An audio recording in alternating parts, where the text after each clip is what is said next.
هل لغان نبت قلو قبر يهي ويل يهو هل لغان نبت قلو waxaad ogaataa in dadku ay ka nabad galaan iyo diinta aad sheeganaysid oo diintii islaamka ahayd iyo muslim baan ahayd meesha la taagan tahay waa wax isku xiran ma kala maarmaan qof bina aadama inaad dhibtid ku mashquultid 24 saac caaydiisa xagxagashadiisa been u sameyntiisa iyo is anficimayso inaad la ilaaha illa allah muhammadur rasuulullah tiraahdid wixii ka dhalanayo ahayd dadku inaad nabad gelisidna laga waayo dhalinyarada haba u badnaadaan inkastoo hadda dadkii oo dhan almost loo badan yahay oo ciladaasi ay dad badan haysato haddana dhalinyarada gaar ahaan horumarkii ay raadinayeen iyo muxuu ahaa ama hanti ha ahaado ama magac ha ahaado wax alla wuxuu raadinayay waxaa muuqata dhalinyaro badan in badan oo fiican way jiraan laakiin dhalinyaro badan inay la gashay aflagaadada xumaynta ku xadgudubka qofka cirdiga dadka oo la iska muxuu ahaa ii sheeg banaystay waxyaabaha Soomaali walba lagu mashquulsiyahay ilaahay uga cabsa arintaas isku day in laga nabad galo in laga nabad galana waxay faa'iido ugu jirtaa adiga naftaada xadiiska nabiga kaleey salaatu wasalaam wuxuu ahaa oo ma ogtahay in la yiraahdo al muslimu man salima al muslimuna min lisanihi wa yadihi qofka muslimka ah waa midka carabkiisa iyo adinkiisa dadku ay ka nabad galaan hadii carabkaaga laga nabad gali waayo adinkaaga laga nabad gali waayo de waxaad ogaanaysaa diinta aad sheeganaysid iyo islaamnimadaada iyo waxaad oo dhan ba calaamad su'aal fulaysa la soco ma cayn kartid qof ma ku muxuu ahaa ii sheegeen qaadan kartid xoolahooda si xaraam kuma xiri kartid adigoo shaarkii dawladda u adeegsanaya si xaq darro ah ma u isticmaali kartid baraha bulshada si aad u aflagaadaysid ugu xadgudubtid u xumaysid heblaayo iyo heblow oo walaalka iyo walaasha ah ma u isticmaali kartid telefoonkaas gacantaada ku jira inaad ku abuurtid xiisad iyo colaad laga yaabo inay qabaa'ilo isku qabsadaan shakhsiyaad isku qabsadaan reere inay isku qabsadaan uma isticmaali kartid waxaana aad iyo aad u soo badanaya maalmahan dambe inay dhalinyaradu la gashay horumarkii ay raadinayeen ayaaba waxaa la galayba abuurka intaasi qofkii in la arko maanta dhan kaamirada ay hayso mushkiladuna waxa weeye bahalkaas yar oo gacantooda ku jira ayaa qofkii xorriyad buu haystaa marka inuu intuu soo qabto duubo wax alla wixii doono uu yiraahdo waxa ka dhalanaya cawaaqibta dambe ma eegayo si fiican u fiiri fadlan hal laga nabad galo ma ahan wax sahlan waa wax ku waajib ah qof waliba oo muslim ah dhibka ugu horeeya cid aad ku sameynaysto adiga naftaada weey marka labaadna waxaad dhibaysaa ogow dadweynihii kale iyo dadkii kale cirdigoodii aad ku xadgudbaysay maalin waliba xadiiska nabiga kaleey salaatu wasalaam wuxuu ahaa la darara wala dirar dib ma jiro inaad isdhibtid lama raba adiga la darara qaybta hore waa maxay naftaada ha dhimin wala dirarna dadka kale ha u geysanin dhibaatooyin marka maalin waliba oo aad soo kacdid ka waran hadii aad ka soo horjeedid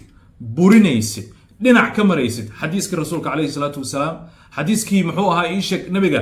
haddaad maalin walba garab maraysid ka waran maalin walba aayadihii quraanka ahaa oo qeybada iyo xanta iyo dhibka ka hadlayay maalin walba haddaad jibinaysid ka waran caadina ay ku tahay haddana ilaahay subxaanahu wa tacaala aan u noqono oo sidatan aan isu dhaanno waa noola diiday inaan dhibno dadka bini'aadamka fiiri walaalka iyo walaasha iskaba dhaafo noolahoo dhan ayaa la rabaa inuu kaa nabad galo noolaha xayawaanadii dadkii caadiga muxuu ahaa isha geedaha waxaasoo inay kaa nabad galaan baa la rabaa adiguna waxaa lagaa la'yahay war afkaagii iyo adinkaagii ka ilaasho kuwii kula dhashay kugu afka ahaa Soomaaliga ku hadlayay kula dukanayay adiguna laga laayo arintaas waa arin aad iyo aad loo baahan yahay inaad ku balaarugtid xajjatul wadaa xajkii u dambeeyay nabiga kaleey salaatu wasalaam waxyaabaha laga hayo waxa kamid ah inna dima'akum wa amwalakum wa a'radakum haramun alaykum ka hurmati yawmikum hadha fi shahrikum hadha fi baladikum hadha ala hal ballagtu وشي ديجينا شرفتينا هانتيدينا وحاسو دن حاران ayay idin ka tahay sida maalintan aan joogno oo carafada ah iyo meeshan aan joogno sida xaraan ugu tahay marka qofka sharaftiisa aad maalin walba ku xadgudbaysid ee muuqaalka u soo duubaysid oo dharka u dhiganaysid xaraam inay ka tahay ma ogtahay inaan lagu ogolayn ma ogtahay hadduu qofkan ka qaldan yahay sharciga umar dacwee wax kale ku qabso laakiin haday ku sahlanaato niyow ninka cabdiwahaab la dhaho waa necbaha alloore waxaan u diyaarinayaa alaab yaraan isugu aadinaya u kaadi aniga iyo hebel iyo boom waxaa la gelinayaa social mediahii saas weeye sax weeye ma yanfacsh waxba kuguma jiro hadal qof weyna ma aha waxaan arkayaa dhalinyarada qaarkood inay la gashay si ay attention ku helaan oo ay dadkii kale usoo jiitaan qabaa'ilaa la caynaya markaasaa qoladii kale oo qabaa'iladii ka socotay iyaguna intay maqlaan ayaa waxay leeyihiin edab iyo anshax male isaguna aan soo tunno markaasaa markii la tumayey ama wax lagu samaynaya haddana lasii duubaya marka waxaad dareemaysaa jaho iyo jid waxaan saarannahay aad iyo aad meesha uu ku damayn doono aan ahayn mid la xamdinayo aan si gaara isaga fiirino fadlan ha lagaa nabadgalo sawiro qof waliba haddii laga nabadgeli lahaa dee dhibba ma dhici lahaynba askariga waddada taagan oo maalin walba hebel buu dilay bajaaj loo xabad ku dhuftay hooyo maskiin buu kan leeyahay hadduuna wax dil lahayn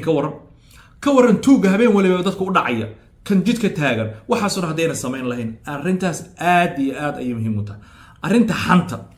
wada hadalka qofkii oo loo diyaariyo kelimaad aana munaasab ahayn aad iyo aad ayay muhiim u tahay qofka inuu ku baraarugo in arrimaha noocaas oo kale aan laguma ogolo qofka muslimka ah waa in laga nabadgalaa أدن يا أفلبضوا والمؤمنون والمؤمنات بعضهم أولياء بعض يأمرون بالمعروف وينهون عن المنكر والخير كضدك خير كفر حمانتنا كعلي حتى خير كفرين سوما أو هذا ضدك خير كفرين ودهين إنسان الله سما يدان دهين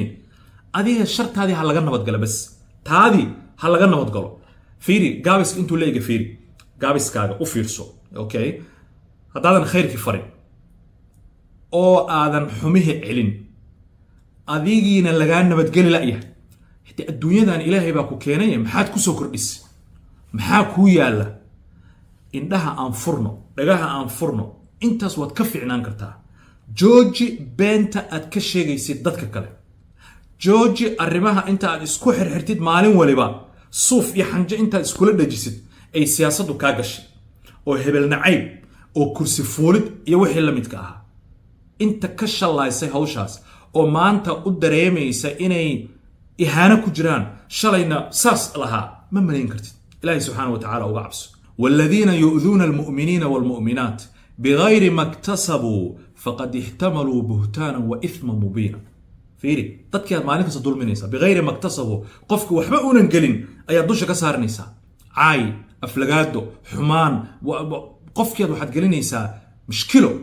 iyo problem ayaad ku kicinaysaa waxaad ogaanaysaa arrimaha noocaas oo kale hadaad sameeyay ilaahay subxaanahu wa tacaala uu ka hadlay faqad ihtamalu buhtana wa ithma mubina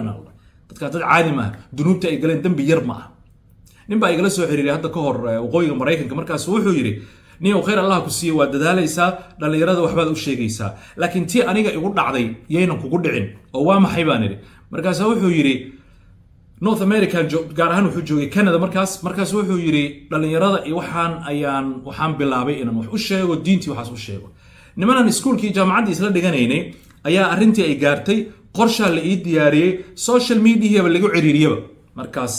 dacaayada la iga fidiyay anigoo dhanba stress baan galay waan yaabay waxna waan qaban waayay ilaa iyo maanta wuxuu yiri telefoonkaas inaan u dhawaado wax ku duubo cabsida ugu weyn oo ay hayso way wax kasto aan haye waxa ma sheegi karo diinta ilaahay way baray aqoon baan leeyahay dadkayga ina caawiyo waan jeclaa laakiin hal mar baa la idamiyo dhahay walaalo waa ku barayaay dadka ay saameyn noocaas kugu yeelanay kolley waa lagu cayn doonaa waxba lagu sameyn doonaa midaas sawira marka ninka odaga ah dadkii damiyay oo sida ugu dadaalay